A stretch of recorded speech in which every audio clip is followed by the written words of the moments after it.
the sword of the clustering clouds of heaven. In the olden days, the gods dwelt by the isles of the land of many blades, and there they used the swords Tonigiri and Yanigiri. These were magic blades, but they were not so keen and terrible as the sword of the clustering clouds of heaven. And this is the story of that sword. Amaterasu, the sun goddess, had a superb sword whose flashing blade was like a gleam of light. The sword she greatly prized, but a malicious dragon stole it away and carried it to his den. The goddess cried for aid to Susanu, her brother, and he pursued the dragon. It was a horrible beast with 8 heads and terrible claws, and it roared at the girl with each of its 8 mouths. Susanu was a crafty and clever warrior, and he knew that he could conquer the dragon only by guile. So he gave him soft words and smiles. "What a wonderful warrior you would make, Sir Dragon," he said. "Had you but a sword, you could conquer the world." "I am not without a weapon, and that a magic one," haughtily replied the great beast as he flapped his mighty tail. "Behold!"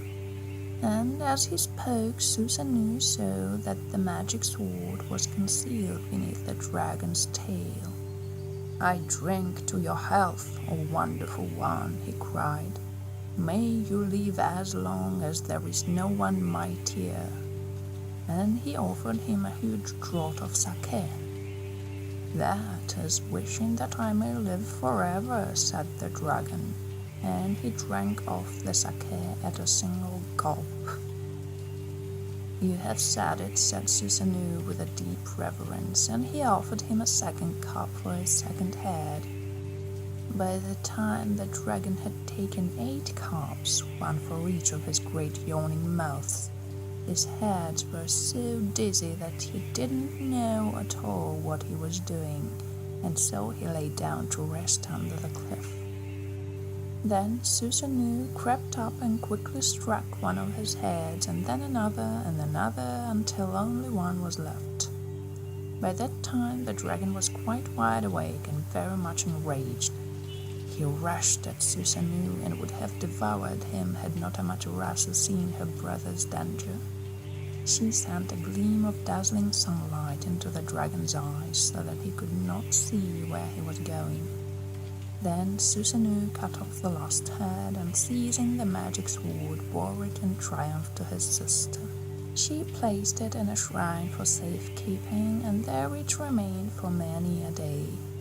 It was not to rest there always, however, for another hero was to wield it, and this was Yamato Dake, son of the Emperor Koan. A terrible war was being waged with the savages in the eastern part of Japan, and Yamato went forth to conquer them, bearing with him the sacred sword. But the savages were not easy to overcome.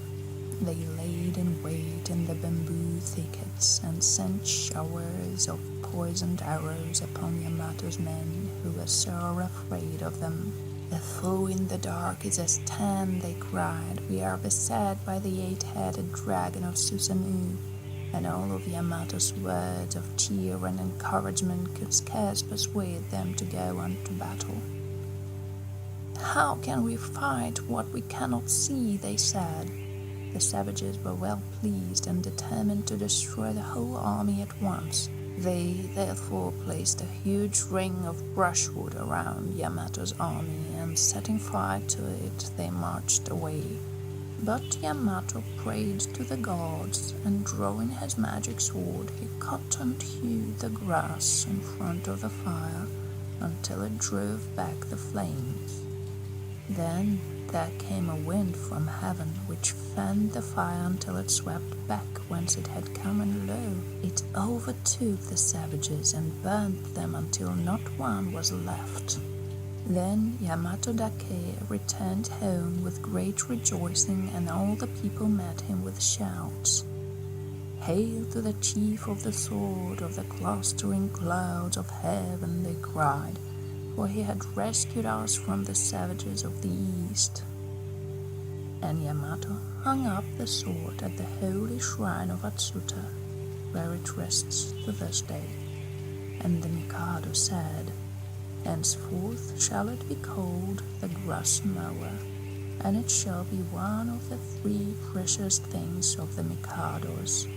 But Yamato made answer, "As the deeds of the gods are greater than the deeds of men, call it not Grass Mower to honor Yamato, but still let it be known ever as the sword of the clustering clouds of heaven."